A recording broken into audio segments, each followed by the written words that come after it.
Assalamualaikum warahmatullahi wabarakatuh.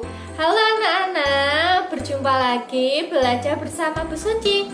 Apa kabar kalian semua? Semoga kalian semua dalam keadaan sehat ya. Nah anak-anak, hari ini kita akan belajar tema 1, subtema 3, pembelajaran 3. Anak, materi yang kita pelajari hari ini yaitu jenis-jenis pekerjaan yang memanfaatkan sumber daya laut.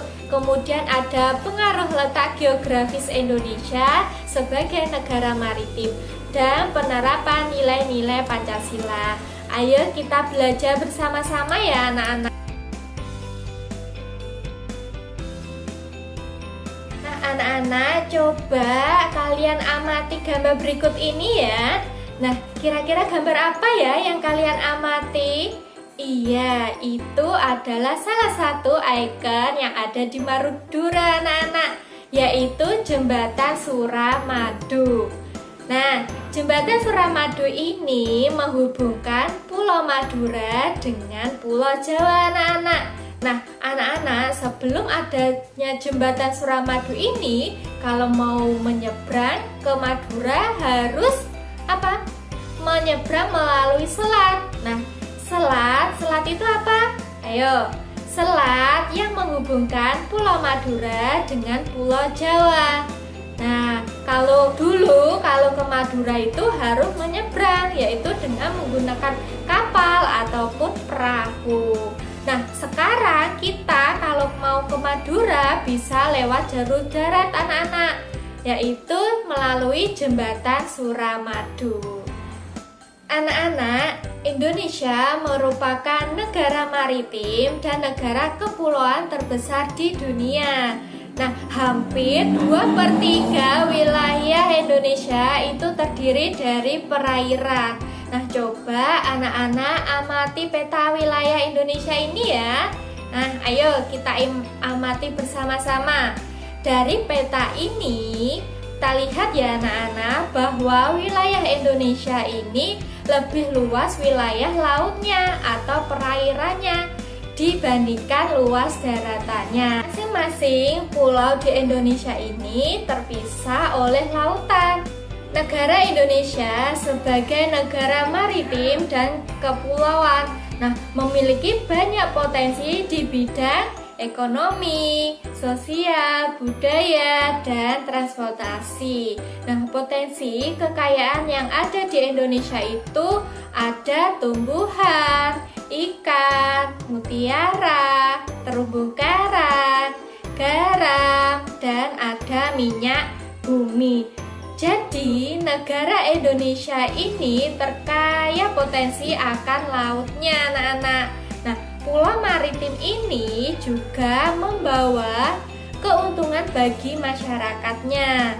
Nah, jenis pekerjaan yang berkaitan dengan pemanfaatan sumber daya laut, salah satunya yang sudah kita ketahui anak-anak, yaitu apa? Nelayan. Nah, nelayan ini pergi melaut, menangkap ikan. Nah, ikan yang sudah ditangkap oleh nelayan ini kemudian dijual belikan di pasar. Nah, profesinya apa namanya anak-anak? Yaitu pedagang. Kemudian juga ada petani rumput laut, petani garam, kemudian ada budidaya kerang mutiara, ada sektor pariwisata, ada juga jasa transportasi, misalnya jasa perahu dan kapal, kemudian ada potensi minyak bumi. Nah, selain keuntungan yang kita dapatkan, juga ada dampak yang diakibatkan oleh letak dan kondisi geografis bangsa Indonesia sebagai negara maritim dan kepulauan.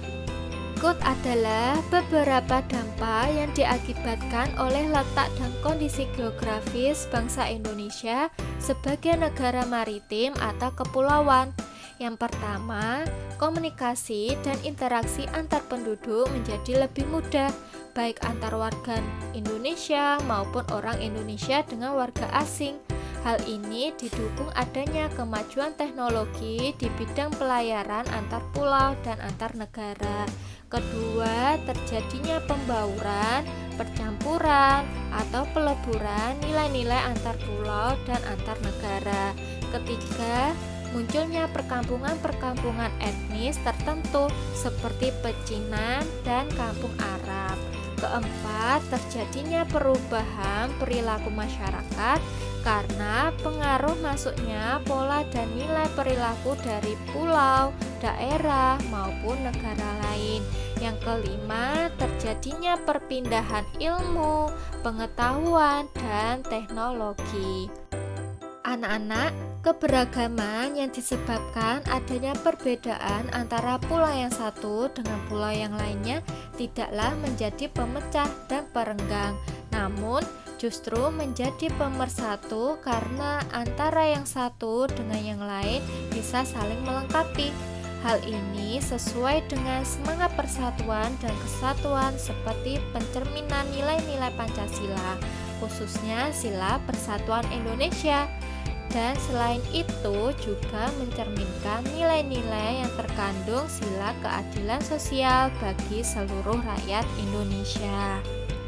Nah, anak-anak, salah satu contoh pengambilan keputusan yang sesuai dengan nilai-nilai Pancasila adalah pelaksanaan musyawarah. Nah, pelaksanaan musyawarah ini untuk mencapai mufakat. Nah, apa ya itu mufakat? Nah, mufakat adalah kebulatan pendapat atau suara dari peserta rapat. Nah, jika mufakat tidak tercapai, maka akan dilakukan dengan cara voting atau pemungutan suara terbanyak sebagai keputusannya. Nah, contoh proses pemungutan suara adalah pemilu. Nah, contohnya baik itu pemilihan presiden, pemilihan anggota DPR, maupun pemilihan daerah. Nah, jadi seperti itu ya anak-anak. Dari sini sudah paham? Demikian belajar hari ini. Selamat belajar anak-anak. Sampai jumpa di pertemuan berikutnya. Wassalamualaikum warahmatullahi wabarakatuh.